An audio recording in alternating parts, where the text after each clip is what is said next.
inyong lahat! Once again, it's me, Myra, and welcome to our channel. So, I hope all of you is happy and please stay safe always, everyone. So, ayan. Ngayon, mag-skincare naman tayo. Especially, yung content na to ay most on ladies thing.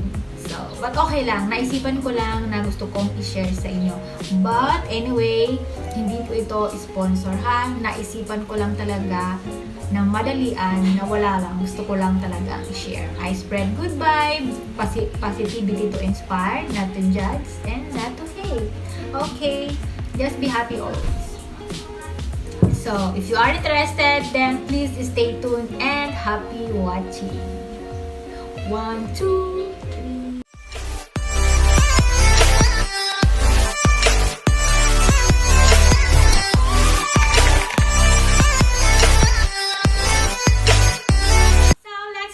Everyone.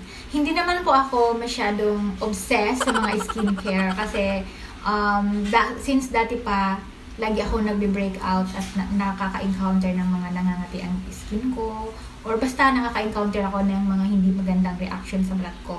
So since that time, naglaylo muna ako sa mga paggamit ng kung ano-anong skincare product, especially kung mga online lang or tinitinda lang sa mga shop-shop. I mean, yung mga talagang hindi, yung mga galing international, what I mean. So, ngayon, naintriga ako sa isang product na napanood ko sa mga YouTube review na ang gaganda. So, sabi ko, why not? Gusto kong i-try. At nakikita ko siya sa online, talagang trending. So, ayun, bumili na nga ako nitong vitamin E. Gusto ko lang ipakita sa inyo ha, hindi ito sponsor once again. Gusto ko lang ipakita sa inyo na ito yung binili ko sa online, moisturizing cream enriched with sunflower oil.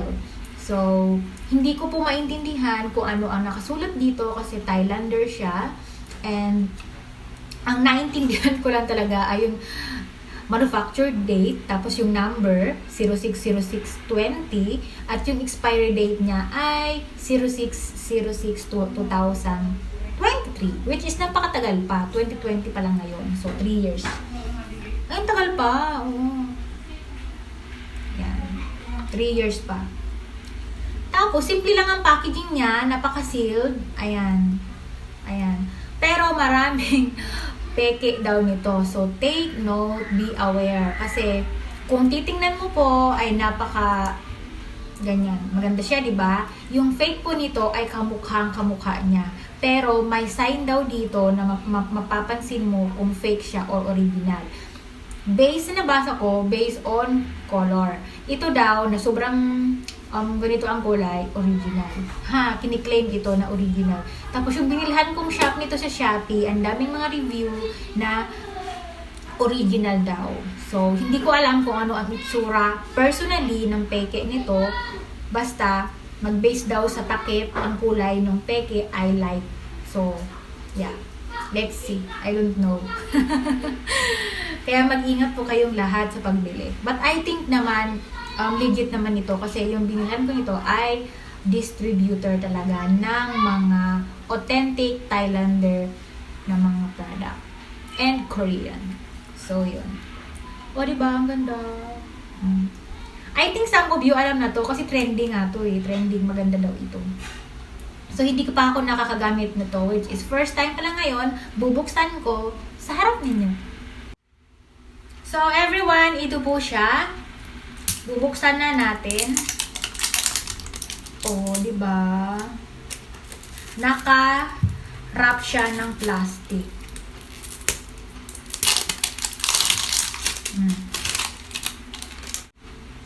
Product of Thailand. So, nagki-claim sila na pag may ganito ay legit original. Bubuksan natin. Ayan, super sealed po siya. About sa packaging, maganda siya. Pero, based out of 10, I think mga 7 lang ako. Kasi, hindi masyado siyang, kung gusto mo siyang dalhin sa bag mo, ang laki-laki naman niya. Diba? Ang laki-laki naman niya. Pero kung nakalagay ito sa masyadong convenient na lagayan, mas perfect, diba? So, pangbahay lang to. Kasi ang laki nga eh. So, ayan, nakasealed siya. Tapos, bubuksan natin.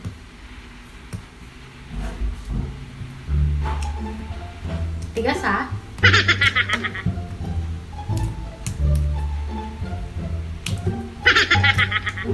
Ano ba yan? Wala akong kuko. So, lagyan natin ng technique. Huwag niyo kong gagayahin na mali ito. Para lang maipasok ko yung daliri ko doon sa loob.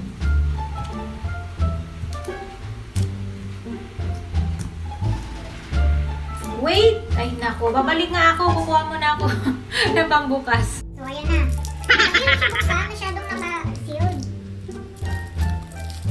Ayan. Kasi double siya. Ayan, oh. Parang aluminum foil ang style and then may plastic pa. Wow! Punong-puno siya. Punong-puno. So, hindi ko na siya bubuksan lahat. Kalahati lang. May kalahati ditong takip na plastic. So, yan.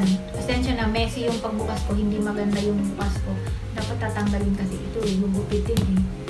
So, ayan. Hayaan nyo na. Basta importante, napakita ko na sa inyo kung anong itsura niya. Sobrang bango. Grabe. Ayan. Sulit na po siya. Binili ko to ay 140 plus. Oh, di ba? Mura. Pero tingin ko legit naman siya. Try natin. Oy, ayan. Masyado siyang ang lambot. Parang Cetaphil. Oh. Sobrang bango, grabe. Parang moisturizer na may konting oil, pero hindi siya oily.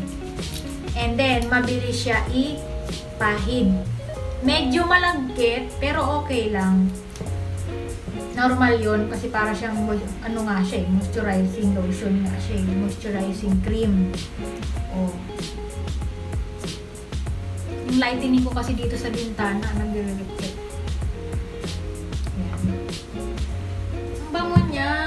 Saka nakakatuwa, sobrang dami ng laman. So, magagamit ko na to I think 1 month. Ang sabi, pwede daw ito sa mukha and then sa katawan. Tapos, ang kagandahan, meron kasi siyang vitamin E and sunflower oil. Kaya pala, ang smooth sa balat. Ang smooth niya. Try pa natin. Maraming na-addict dito eh. Nababasa ko sa mga online review. Tsaka napakabango niya.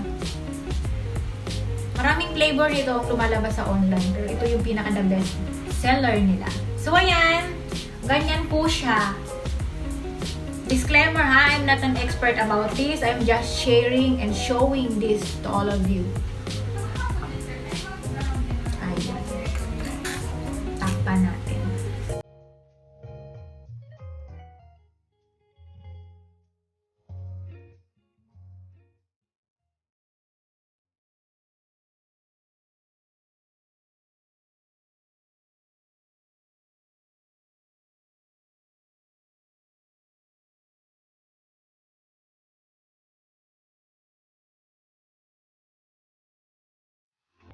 Pwede daw itong ilagay after maligo sa umaga and then sa gabi. At kung aalis ka.